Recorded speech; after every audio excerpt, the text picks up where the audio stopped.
Magandang umaga po sa lahat ng anak ng Diyos. Okay. Maliwanag na maliwanag po ang lahat ng mukhang narito ngayon sa oras na to.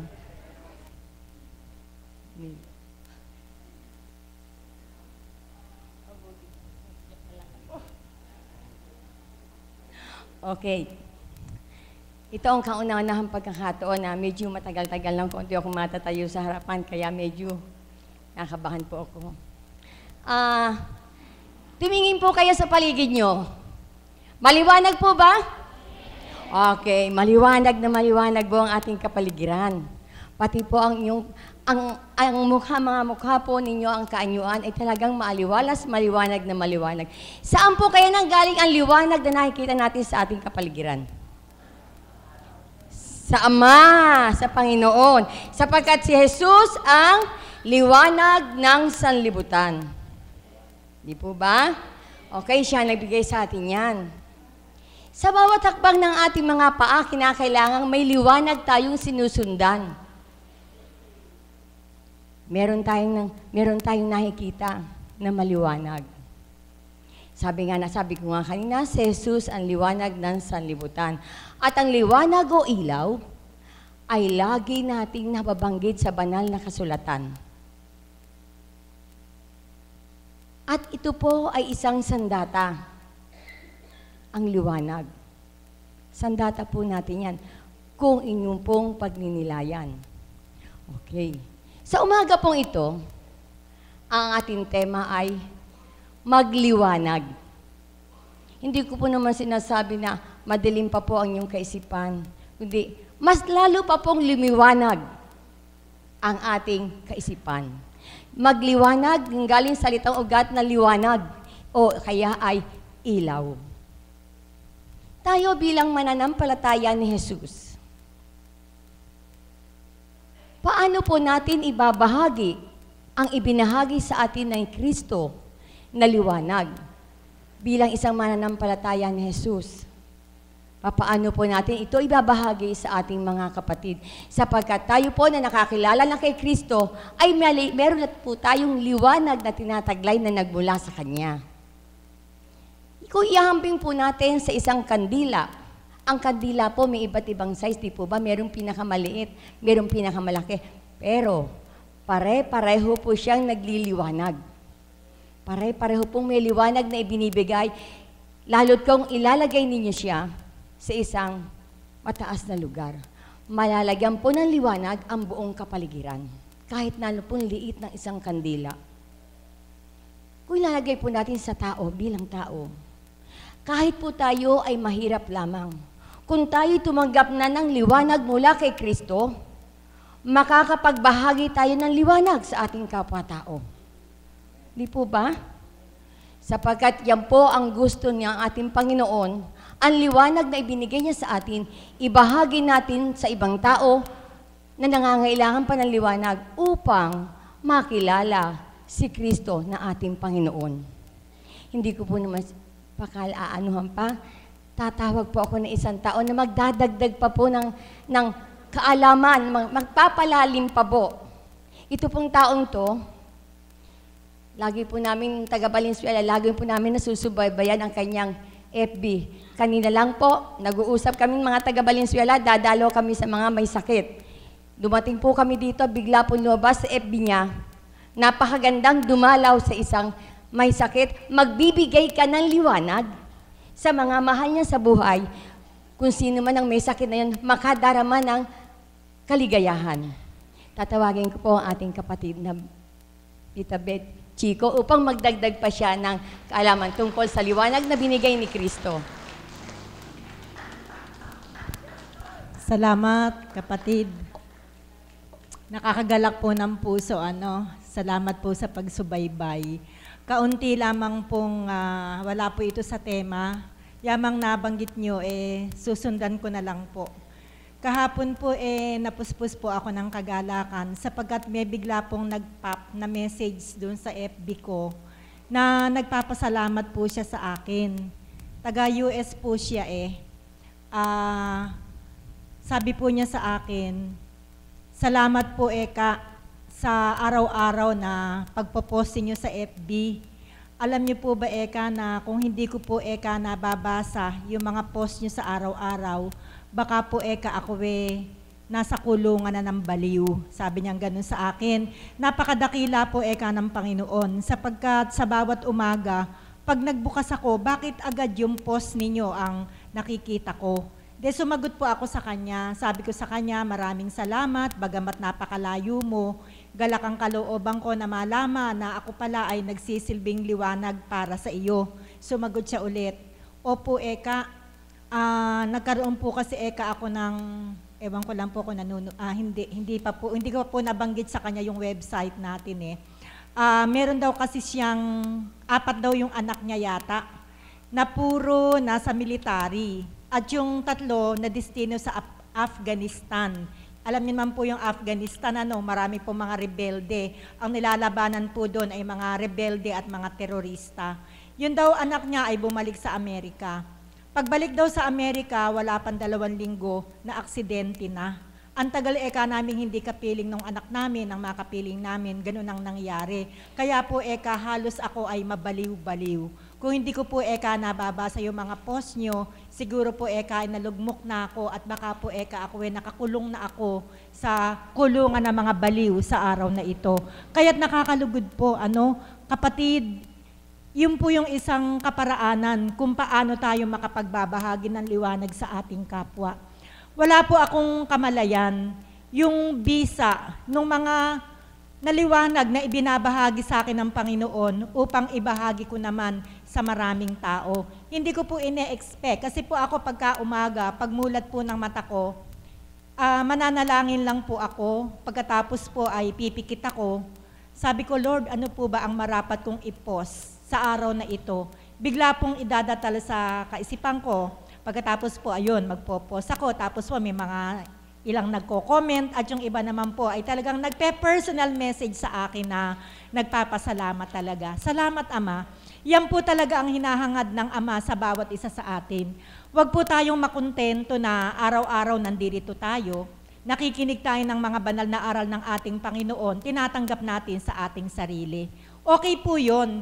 Subalit mayroon pa pong masigit na ine-expect ang Panginoon na dapat po nating gawin. Ano po yun? Yung liwanag na tinatanggap natin sa pamamagitan ng pakikinig ng mensahe ng Banal na Espiritu sa katauhan ng ating mahal na Apo Kunching ay maibahagi natin. Maibahagi natin sa ating kapwa. Ako po, nasisiguro ko po sa inyo, marami po sa inyo na pagdating ng bahay, yung mga naririnig na nakikitang liwanag dito ay naibabahagi sa mga kasambahay. Pakitaas nga po ang kamay ng gumagawa ng ganon, na pagdating sa bahay, o dun sa bakuran o sa compound, merong mga nakakakwentuhan. Pagkatapos yung hiwaga na naramdaman nila dito, yung liwanag na tanggap nila dito, na ikukwento dun sa mga kapitbahay. Amen? At yung kapitbahay mo, wala kang kamalayan na sa ginagawa mo na yon, ginagamit ka na pala ng Panginoon para yung kapitbahay mo na nasa kadiliman ay unti-unti mong mabahagi na ng liwanag at lalong napakasarap na sasabihin sa'yo, Kuya, ano ba yung pinupuntahan mo?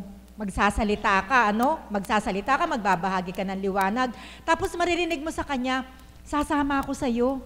Para marinig ko din at malaman ko kung ano yung lugar na pinupuntahan mo. Nangyari na po ba sa inyo yun? Wala. Walang ganon. Na sa pagkukwento mo, nahikayat mo, naakay mo siya rito. Naranasan na po ba niyo yung ganon? Taas nga po yung kamay na may naakay na dito. Ay, meron. Ayan, merong mangilan-ngilan, pero sabi ni God, konti pa lang. Alapang kalahati yung nakakaakay. Higit na magiging malugod ang ating Panginoon sa atin kung makakapag-akay tayo. Sapagkat ang liwanag na ito ang magiging gabay at patnubay din nila. Kung paano tayo nabago sa pamamagitan ng liwanag na tinanggap natin, hindi posible na magliwanag din sila at sila ay magbago. At alam niyo po, kapag nakapag-akay kayo rito at naliwanagan din silang katulad ninyo, sa palagay ko po, hindi niya kayo malilimutan sa buong buhay ninyo. Amen? Kanina nga po para po akong tanga, habang ako po'y nakasakay sa tricycle, naiisip ko din, sabi ko, pag namatay kaya ako merong makakaalala sa akin. Para po akong tanga, yan po yung pumapasok sa kaisipan ko. Tapos po, may pumapasok na mensahe na ang tao naman lagi naman silang maaalala sa dalawang bagay lang Una, yung masasamang ginawa mo sa kapwa mo. Naku, hindi ko makakalimutan yung kateryo na yan. Sapagkat yung kateryo na yan, ang bla bla bla bla. Galit, Kasi meron kayong hindi magandang ginawa sa kanya. Pangalawa, hindi rin kayo malilimutan kung meron kayong magandang nagawa dun sa tao na yun. Kaya, mawala man kayo sa mundo, pumanaw man kayo, maaalala kayo sa magandang bagay. Amen? Hindi po masarap yung maaalala ka dahil sa kawalang hiyaan mong ginawa.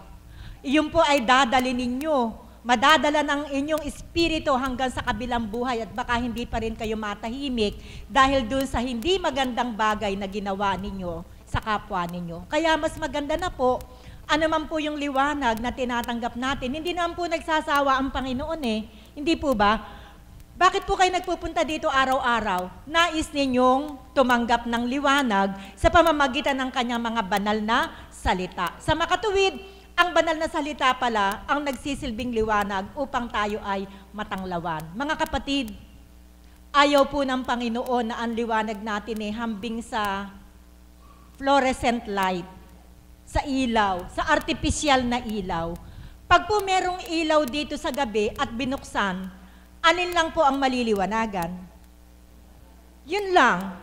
Tayo lang na nandito sa loob, yung bang labas ay maliliwanagan pa. Sa makatuwid, ang ilaw ng artificial light is very limited. Limitado. Ayaw po ng Panginoon ng ganun. Ang gusto po ng Panginoon, ang liwanag na ibabahagi sa atin ay walang limit, kundi maibabahagi natin sa nakararami. Kaya, hambing din po sa kandila. Naibahagi na po ito kapatid sa kandila. Katulad po mamaya, pupunta po tayo mamaya sa parokya Ang pagkakatanda ko po, 4 o'clock, aalis na tayo. Pupunta tayo sa parokya, may holy hour, susunduin natin yung Blessed Sacrament at iluluklok dito sa ating dambana. Palakpakan po natin ang ating buhay na Diyos. Alam niyo po, kinikilabutan po ako Alam niyo po kung bakit. Dati po kasi hindi po kami nire-recognize ng kaparian Ang kapatiran Divine Mercy po, hindi po recognize ng kaparian. Simula lang po nang may dumating na pari dito, hindi ko na po babanggitin. Yun lang po yung naging pasimula para matanggap ng kaparian ang ating samahan. Kasi akala po nila kulto. Hindi po tayo kulto. Sapagkat tayo ay believer ni Jesus Christ. Ang kulto, hindi naniniwala kay Jesucristo. Ang pinaniniwalaan ng kulto, yung taong namumuno sa kanila. Iyon ang sinasamba nila. Iyon ang dinidiyos nila. Tayo hindi. Sino ang dinidiyos natin? Ang ating Panginoong Jesucristo, Diyos Ama, Diyos Anak, Diyos Espiritu Santo. Hindi natin dinidiyos si Apo Kunching. Si Apo Kunching ay iginagalang natin bilang ginagamit ng banal na Espiritu. Pero hindi natin siya sinasamba. Magagalit po ang Diyos pag sinamba natin si Apo Kunching. Last time, nandiyan po si Father Jess. Father, sabi kong ganun sa kanya, si Father Jess po kasi sa kaalaman ninyo yun po yung paring nagbata dito Na-meet nyo na siya, di po ba? Nagmisa na siya dito. Na-stroke po siya. Kung natatandaan nyo po, last mass na nag-homily siya, yun daw, June 19, hindi na makakalimutan. Hindi ko na matandaan yung year. Basta June 19, hindi ko makakalimutan yan sa buhay ko. Dahil nung araw na yon, ako ay na-stroke. Lumatag ang katawang ko, hindi ako nakapagsalita. Subalit kinabukasan, may taong ginamit ang Panginoon na magpunta sa aming tahanan at hinatak ang aking dila. Alam niyo na naman ang pare. Talagang napakahalagang sangkap ng kanilang pagkatao ang kanilang dila. May taong nagpunta, hinatak yung dila niya, nakapagsalita siya, at ang humatak sa dila niya ay walang iba kundi ang ating mahal na Apo Kunching. Palakpakan po natin ang buhay na Diyos. Kaya alam niyo po, nag 9 days siya rito. Siyam na araw siya, katulad po niyo siya, na pag oras ng bendisyon, pumipila sa mahal na Apo Kunching at nagpapabendisyon. Salamat po. Sugo siya ng Panginoon para sa atin, para paniwalaan yung ating gawain. Kaya po ako kinikilabutan. Ngayon po, mismo, yung Blessed Sacrament, iluluklok mismo dito sa dambana natin. Palakpakan po natin ang buhay na Diyos. At bilang pagpapalawak na rin po, although walang kinalaman sa tema, meron pong vigil magdamag. Mamaya po, siyempre po, isasaayos pa. Kaya may schedule po ng vigil. As far as I can remember, Kawan 1 and 2, 7 o'clock to 8, dire-diretso na po yun, hanggang ialis siya mamayang madaling araw patungo sa ating parokya.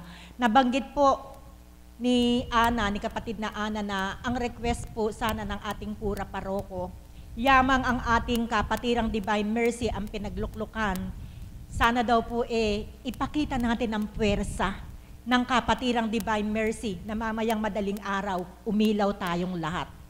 Kung makakaya po natin, isang malaking sakripisyo para sa ating Panginoon. Balik ako, sabi ko, Father, sabi kong ganun sa kanya, anong masasabi niyo sa gawain namin? Sabi kong ganun sa kanya. Frankly, tinanong ko sa kanya, sabi niya, maganda, nagpapasalamat ako sa Panginoon sapagkat kami mga kaparian ay merong nakatulong upang magbahagi ng liwanag sa mga tao sa pamamagitan ng katauhan ng ating mahal na Apo Kunching. Kaya kaming mga kaparian, sila daw ni Father Pitch, yung ating kura paroko, ay lubos na nagpapasalamat. Mga kapatid, binanggit ko sa inyo, huwag tayong pumari sa ilaw ng fluorescent light, na ang liwanag is very limited. Kung saan lang lugar yung bubuksan, yun lang yung maliliwanagan.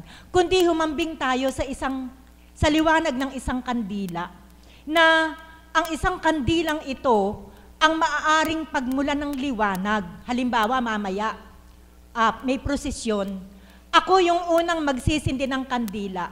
At mula sa kandilang sisindihan ko, ang lahat ng iilaw ay kukuha ng liwanag sa kandilang hawak-hawak ko. Amen? Ganyan po ang nais ng Panginoon. Ang liwanag na tinanggap ninyo ay ibahagi ninyo hindi lamang sa mga kapatid nyo, sa mga kasambahay nyo, kundi sa abot ng mababahagi na ninyo, bahagi na ninyo. Hindi lamang sa pamamagitan ng salita. Sabi ko nga noon, hindi naman kailangang maging magaling kang magsalita para makapagbahagi ka ng liwanag Hindi lamang naman po yung magagaling magsalita na makikinig kayo pagkatapos mababahagi na ng liwanag. Opo, isa po iyon sa kaparaanan ng Panginoon para makapagbahagi tayo ng liwanag sa pamamagitan ng salita. Pero, subalit, mas mahalaga kaysa sa pananalita, magbahagi tayo ng liwanag sa pamamagitan ng gawa. Sa pamamagitan ng gawa. Alam niyo po, kapag nakikita kayo sa pamamagitan ng inyong gawa, na ang gawa ninyo ay naaayon sa kalooban ng Panginoon, hahangaan po kayo. Sasabihan po nila, si Tita Lucy, dating tong itera, nagbago. Si kapatid na Ganire, dating chismosa, nagbago. Pupunta na rin ako sa dambanang iyon. Nakita sa iyong pagkatao ang gawa mo, kaya nakapag-akay ka ng kapwa mo patungo dito sa ating dambana upang tumanggap din sila ng liwanag. Bago po ako magtapos, gusto ko po itong pagnilayan ninyo. Anong klaseng ilaw ako? Ilaw ba ako ng, ano ba tawag doon? Bar light? O fluorescent light? O ilaw ba ako na hambing sa ilaw ng kandila? Na once na ako ay nasindihan, ang lahat ng tao sa aking kapaligiran ay maaaring mabahagi na ng liwanag. Wala po kayong kamalayan sa isang kandilang pinag-umpisahan ng liwanag. Lahat po ng iilaw mula doon sa boundary hanggang sa boundary na bahagi na nyo na pala ng liwanag. Iyan po ang hinahanap at ine-expect ng Panginoon sa atin. Huwag po tayong makontento ng nakaupo lang dyan. Tama, nagjo-joyful song. Tama, nakikinig. Pero paglabas ng dambana, wala na.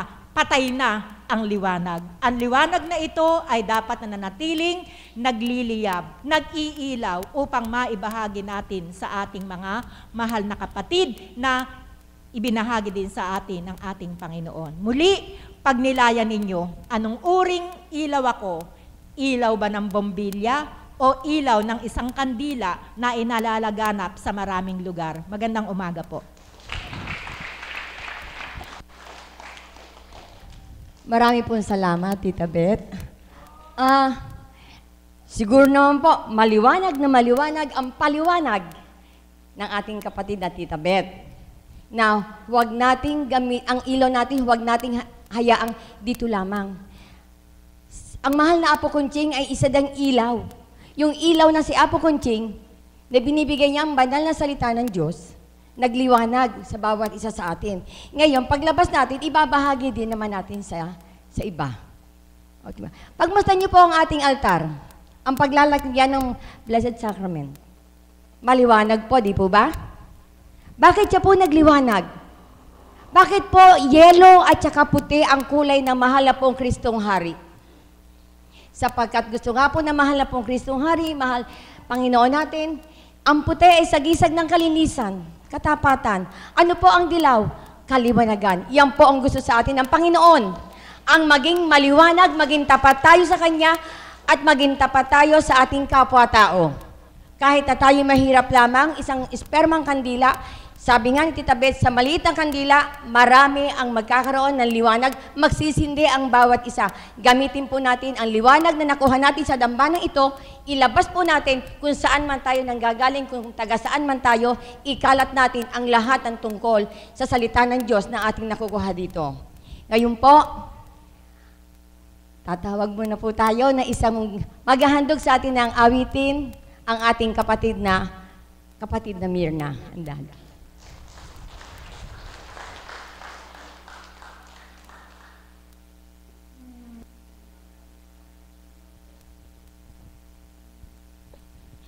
Purihin at dakilahin ng ating Panginoon sa liwanag na handog niya. Salamat po, Ama. Muli po ay isang mapagpalang umaga po sa ating lahat. Napakaganda po ng tema sa bawat araw na binibigay ng ating Ama at sa panimulang pagbabahagi. Nakakagalak po. Sadyang sa mumunting kaparaanan ay pinadarama ng Diyos ang kanyang espiritu. Kasi po, habang nagpapahayag ang kapatid na Mami Betchico ay hinipo po kayo sa ulo. Ano po? At karampot lang po. At nagunita ko po kahapon, sama-sama po tayo sa sasakyan ng kapatid na Violi. Ano po? At sa hindi ko po inaasahang damdamin, yung dila ko po ay nagluwal ng mga salita kung paano inihambing ang buhay ko sa iyo, sa dating buhay, ano po. At doon ay ibinahagi yung mga liwanag na nakamtan, ano po. At pagkatapos kayo naman ay lumipat doon sa dulong sasakyan at naghagi naman kayo ng liwanag. Ano po. At pagkasabi kong ako'y nakakakilabot naman, sabi rin po ni Mami Beth, kinikilabutan ako. Kumbaga po, hinambing ko yun doon sa kandilang binahagi niya na kapag nagmula sa isang kandila at ang bawat isa'y sumindi, ang lahat ay nalaganapan ng liwanag, hambing sa salita, ano po. Kung pagdinilaya, napakarampot lang po yun. Subalit pinagtanto ko habang nagbabahagi si Mami Betchico, yung kaganapan na yun ay isang daan din ang pagbibigay natin liwanag sa ating kapwa. Kaya po, mga minamahal kong mga kapatid, buong tapang at buong galak nating ibahagi ang ating liwanag na nakamtan sa ating kapwa. Huwag tayong mahiya, huwag tayong matakot. Sa mumunting kaparaanan, makapag-aalay po tayo ng liwanag sa ating kapwa. Kaya po, nais kong alayan ng awitin muli ang ating Panginoon at para po sa inyong lahat. Oras na upang tayo ay magbahagi ng liwanag na ating nakamtan mula sa Diyos. Salamat po sa Panginoon.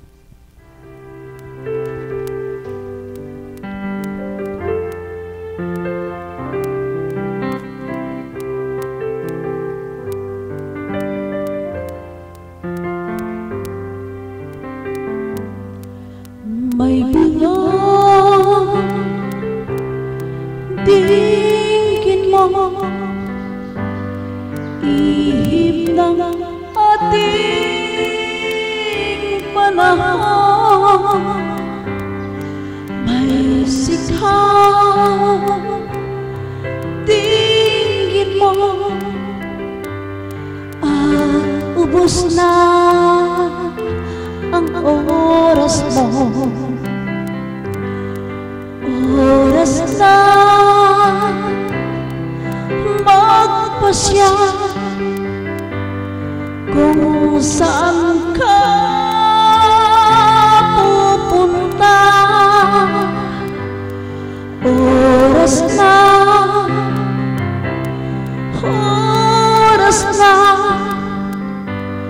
mag-iba ka ng landas. Tayo na sa liwanag. Ang takot ay nasa isip lamang. Tama na, pag-alinlangan. Ang takot ay nasa isip lamang. Kung daan di tiyak at ang ulo'y laging ligaw, damhin mo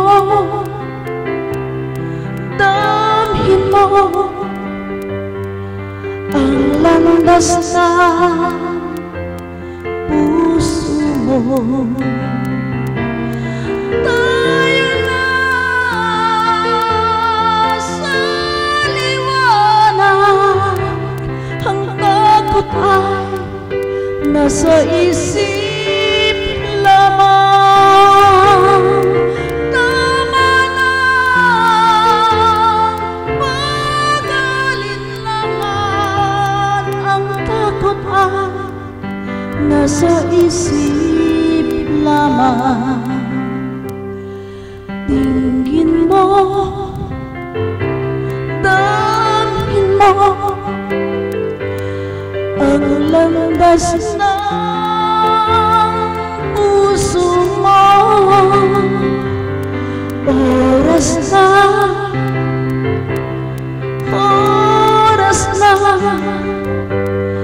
magbuo ka ng pasya. Tayo na sa liwanag. Ang takot ay nasa isip lamang. Tama na, pag-alinlangan. Ang takot ay nasa isip lamang. Tayo na sa liwanag. Ang takot ay nasa isip lamang. Tama na, pag-alinlangan. Ang takot ay nasa isip lamang. Tayo na sa liwanag.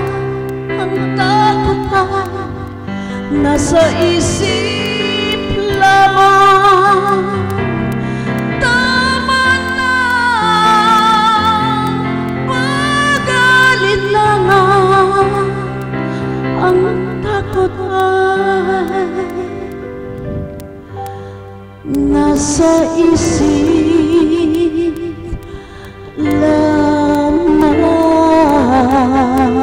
lamang.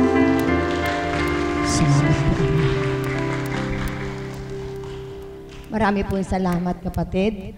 Tingnan niyo po, sa awitin, maging sa awitin, liwanag pa rin ang ating naririnig. Kayong po'y tatawagin natin ang ating kapatid na Dory upang magpaalala po. Masarap po yung lagi may paalala. Muli po, isang mapagpalang umaga po sa atin sa tanghaling ito. Muli po ako ay tumatayo sa harapan ninyo upang walang sawa magpaalala sa inyo. Isa po ako sa naatasan na sa tuwina ay magpaalala ng mga simpleng alintuntunin ng ating banal na gawain. Ano po? Unang-una po, naway huwag kayong magsawa at hinihingi po ang pangunawa at pakikiisa ng bawat isa. Unang-una po sa tuwing ay sinasabi sa inyo, yung mga cellphones po ninyo. Kung maaari lamang po, wag lamang yung silent mode, kundi talaga pong i-off ninyo. Kasi po nakakasagabal, di po ba? Alam niyo po nakalulungkot sa tuwing na po na nagpapaalala, subalit mga ilang sandali lang, maririnig na naman po yung mga cellphones. Siguro naman po ay naririnig nyo ang sa tuwing na ipagpapaalala sa inyo. Ano po, para din naman po sa atin iyon. At ang isa pa po sa mga paalala na sa tuwing na ay binibigay sa inyo, may pagkakataon po kasi, subalit di naman po araw-araw, na may pagkakataon na pinahihintulutan ng ating Panginoon na magkaroon ng bendisyon. At yun po ang tunay na hinihingi ng pakikiisa ninyo. Bago po kayo, di po ba sinasabi ng mahal na apo na halina kayo? Kung maaari po kapag narinig ninyo yun, wag po muna kayong tatayo. Maghintay po kayo at may mga alagad po na mag-a-assist sa inyo kung paano. Ano po? At yung mga baguhan lamang po ang maaaring pumila sa ating mahal na Apo Conching. Yung mga baguhan lamang po. At kung may mga idudulog naman po kayo, at saka po yung mga tapos na ng siyam na banyos, yun po ang maaaring pumila sa ating mahal na Apo Conching. At saka po yung mga may talagang may karamdaman na marapat na ilapit sa ating mahal na Apo Conching. At saka po yung mga datihan na kung may idudulog po kayo, maaari naman po kayong lumapit. Subalit, hintayin po muna ninyong matapos yung pagbebendisyon ng mahal na Apo dito po sa gitna at maghintay lamang po kayo. Sabi nga po, kung sino'y nagpaparaya, higit ang pagpapala. Amen po ba? Kaya hinihingi po ang pakikiisa ninyo para po sa ating higit na ikasasaayos ng ating banal na gawain. At katulad po ng, nabanggit na naman po ng ating mahal na kapatid na Tita Beth, yung magiging kaganapan po mamaya, sa ika-4 po ng hapon, yung banal na oras po sa parokya, at sa ika-5 po ng hapon, ipoprosesyon po yung Santissimo Sacramento patungo po sa ating banal na dambana. At pagdating po ng ika-6 ng hapon, ang pagsisimula po ng pagtatanod o vigil. Oras-oras po nagpapalitan po ng pagtatanod. May mga oras naman pong in-schedule. Alam naman po natin kung anong oras tayo marapat. Hanggang ang pagtatanod po o pagbibigil hanggang ika-4 ng madaling araw. At sa ika-4 po ng madaling araw, yun po ay yung banal na oras. Sa ika-5 po ng madaling araw, muli pong ipoprosesyon ang Santissimo Sacramento, pabalik naman po sa ating parokya. Kaya mga minamahal ng kapatid ko bilang isang kapatiran, hinihingi po ang pakikiisa ninyo para po ipakita naman po natin kung paano ang pagsuporta natin sa ating parokya. Muli po, mga minamahal, isang mapagpalang umaga po muli sa tanghaling ito. Salamat po sa paalaala. Sabi ko nga po, paalaala, gamot sa taong nakalilimot. Kaya hanggat nakalilimot kayo, mayroong paalala para magamot ang pagiging malilimutin. Ngayon po'y tatawag tayo. Kilala ko po mga mukha hindi ko po masyado mga pangalan. Pero po, sabi nga po, yung pong sinabi ng Tita Beth kanya tungkol sa kandila, paano paliliwanagin sa iyong kapwa-tao ang liwanag na nakuha mo sa dambanang ito. Papaano mo ito dadalhin? Papaano mo ito palalaganapin sa iyong mga taong sa iyong nakapaligid? Lalo tigit doon sa mga taong nangangailangan ng tunay na liwanag mula sa ating Panginoong Hesukristo. Lalapitan ko na lang po, kasi po hindi ko talaga kilala.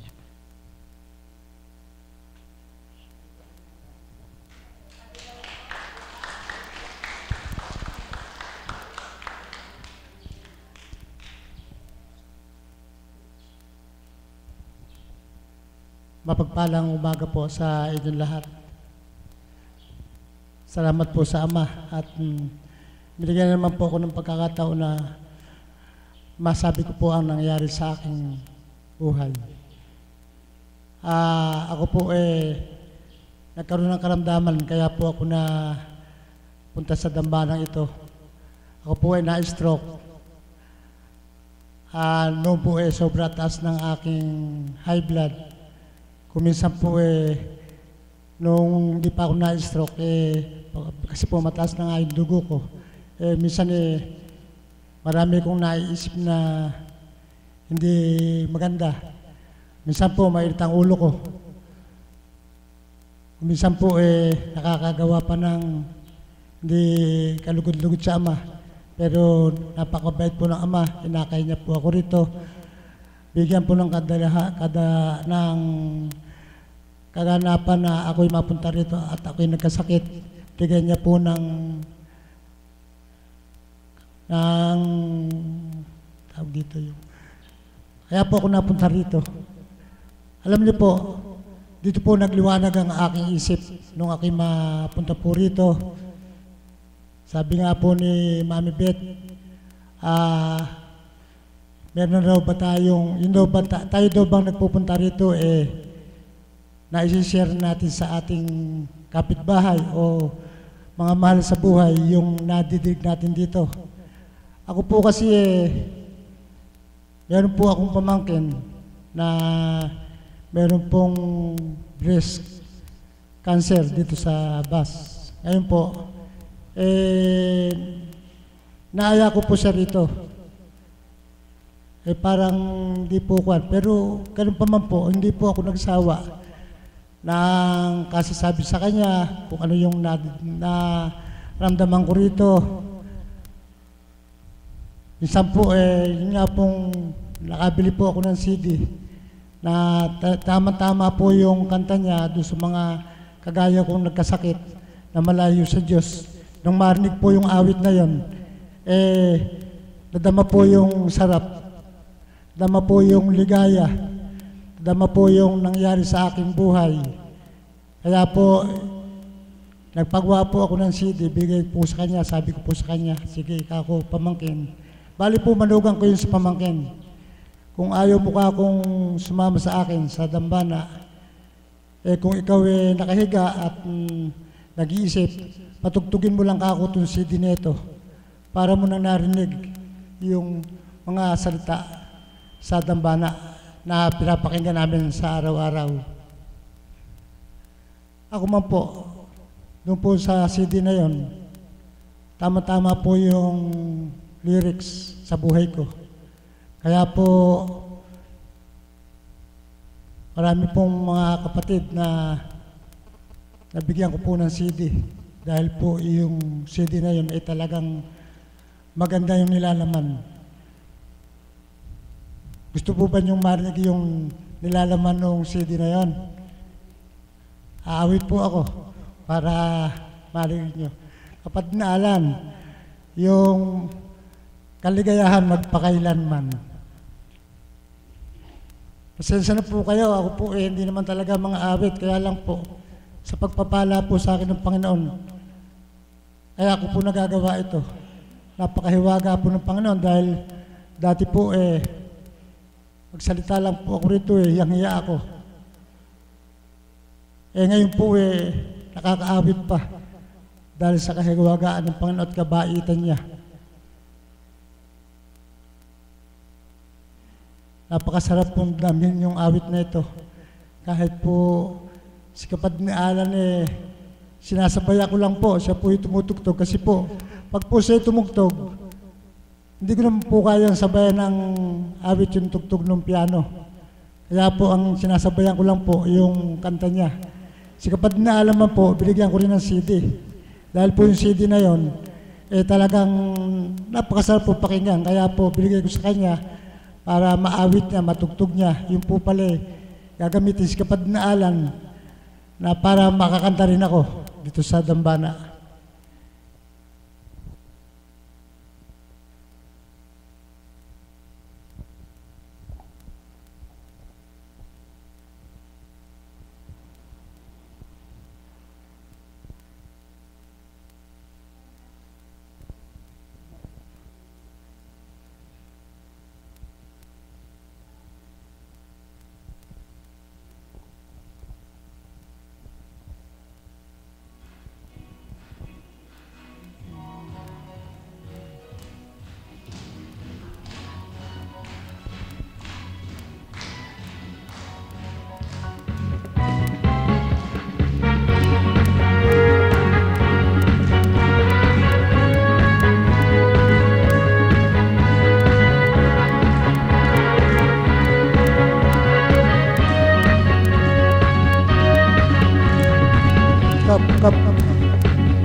ikaw ang nagkakasama, ako masigla. Aawit sa'yo, sasayaw sa'yo, itataas ang ngalan mo, Jesus. Sisigaw sa'yo, magpupuri sa'yo, ikaw ang kaligayahan at pakailanman. Kapag ikaw ang aking kasama, ako ay masaya. Kapag ikaw ang aking kasama, ako ay masigla. Aalit sa'yo, sasayaw sa'yo, itataas ang ngalan mo, Jesus. Sisigaw sa'yo, magpupuri sa'yo, ikaw ang kaligayahan magpakailanman.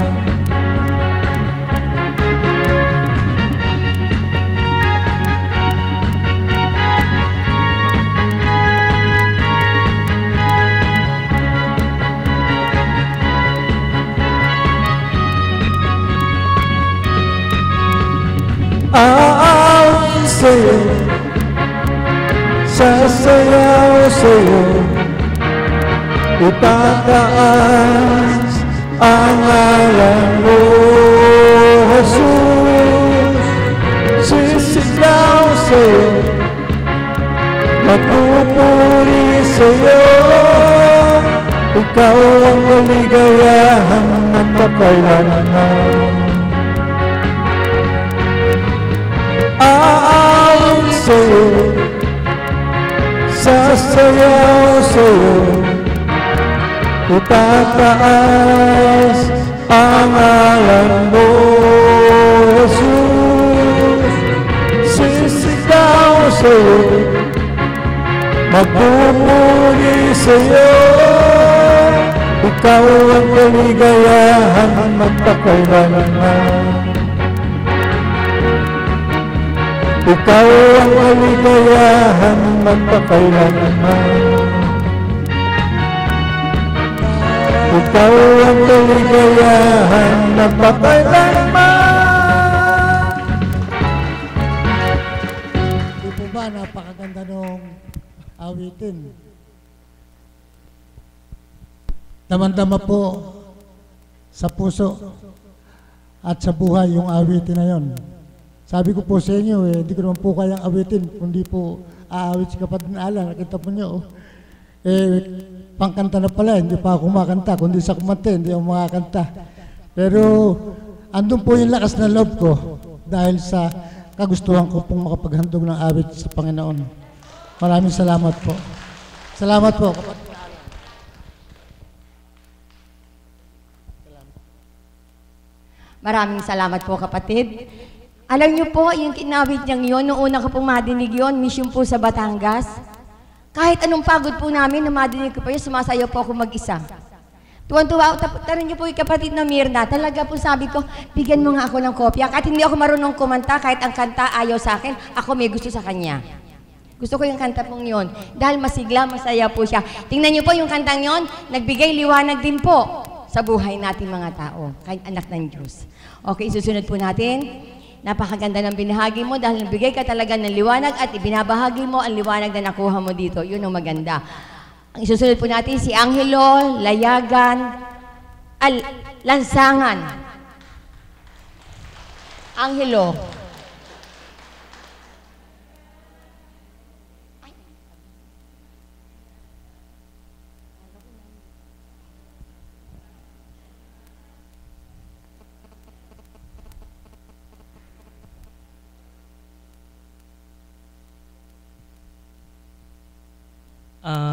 Magandang umaga po sa ating lahat. Di ko po alam na magbabahagi po ako ngayon. Napapaindak po ako sa kanta po ni Lolo Amang po. Ang tema po natin ngayon ay liwanag po. Liwanag po. Liwanag na tuwirang gumagabay sa bawat tao. Liwanag po na tuwirang umaakay sa bawat isa. Liwanag na nagbibigay buhay. Liwanag na nagsisilbing tanglaw. Liwanag na nagsisilbing pagtitibay sa bawat isa sa ating buhay. Ano nga po ba ang liwanag na ating tinatanggap sa dakong ito? Ang liwanag po na nagmumula sa mga banal na aral ng ating mahal na Apo Conching. Ako nga po, sasabihin ko nga po, hindi po ako makapagbabahagi ng liwanag sa aking kapwa kung di po ako nabahaginan at binigyan ng pangunawa ng ating Ama. Di po ba sabi po ng Ama, anak, mahal kita, babahaginan kita na marapat sa buhay mo. Alam ko kung nalulumbay ka na at alam ko kung nahihirapan ka na. Yun po ang mensahe po palagi ng ating mahal na Apo Conching. Sabi nga po, paano po tayo makakapagbigay ng liwanag sa ating kapwa? Paano po tayo makakapag-akay kung tayo po ay pilay man din? Paano po tayo makakapagbigay ng liwanag kung tayo nabubulagan man din? Hambing po sa bawat mensahe po ng ating mahal na Apo Conching. Amen po ba? Ako po, salamat po sa Ama dahil sa pagkakataon po ito. Hindi po ako nagnanasang magbahagi po, pero tuwi na nga po, sabi nga po, ang Ama po'y masurpresa. Di mo namamalayan, may ibibigay siya sa'yo. Di mo namamalayan, may ihahandog siya sa'yo. Ganyan po kabuti ang ating Ama. Salamat po, Ama.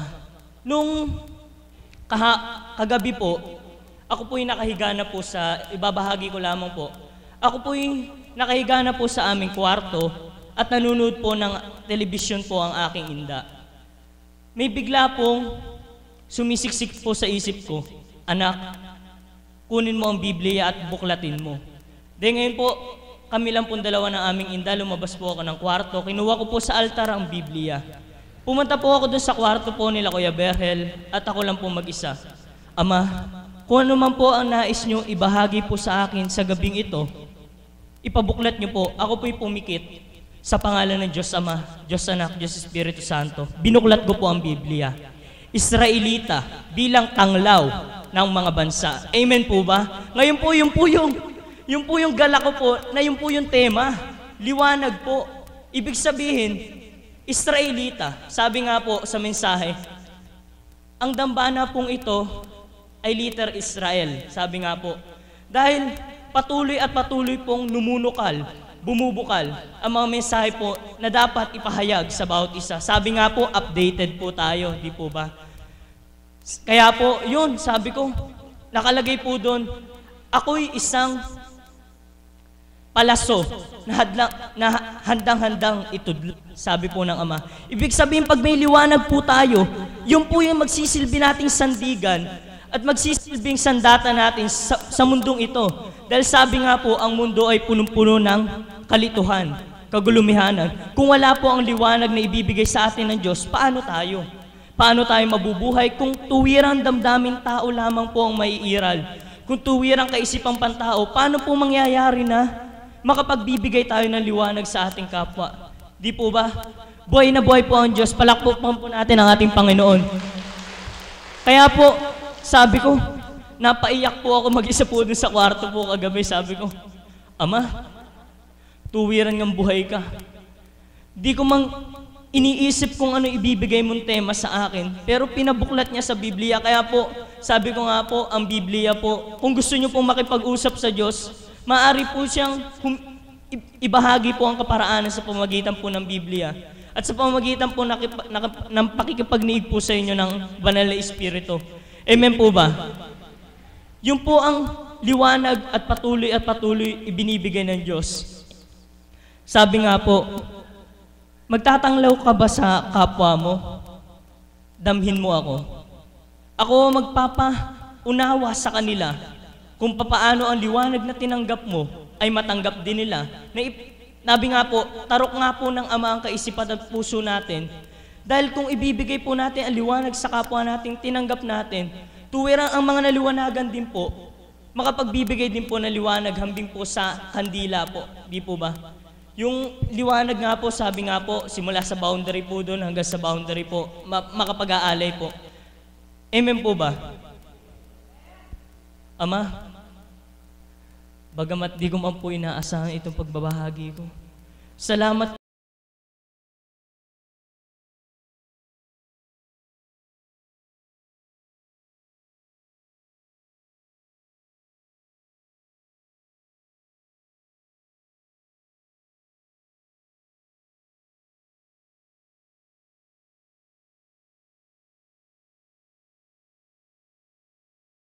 natin dito sa mundo, buong galak nating tahakin ang sanlibutan. Amen po ba?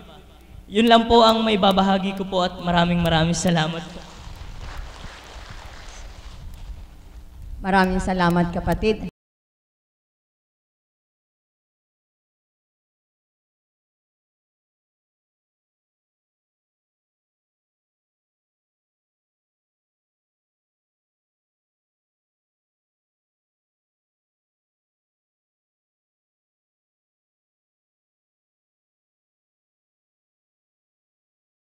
Pinagmumula sa isang bagay lamang. Marami pinagmumulan. Kaya yung tinapay ng buhay, yun ay mga salita ng Diyos na inipon. Ginawang isang aklat. Kung yun po ay inyong bubuksan at babasahin, kaysa magbasa kayo ng kung ano-anong magazine,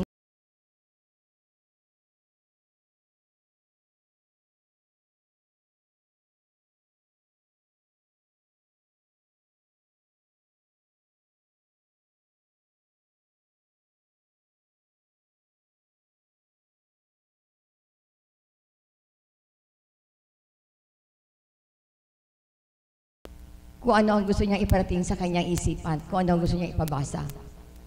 Ngayon po, susunod po natin ay ating kapatid na si Bunsoy, mag-aalay po siya ng isang awitin.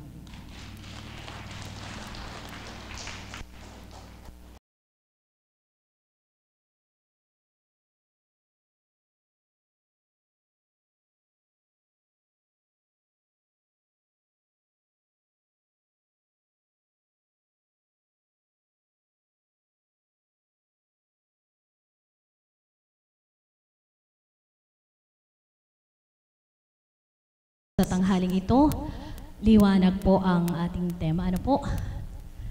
Liwanag na tanging ang Diyos ang makapagbibigay sapagkat ang kanyang liwanag ay walang katapusan. Amen po ba? Liwanag na kung paano pong nasambit ng ating mga unang-unang nagbahagi. Ano po? At ang anak na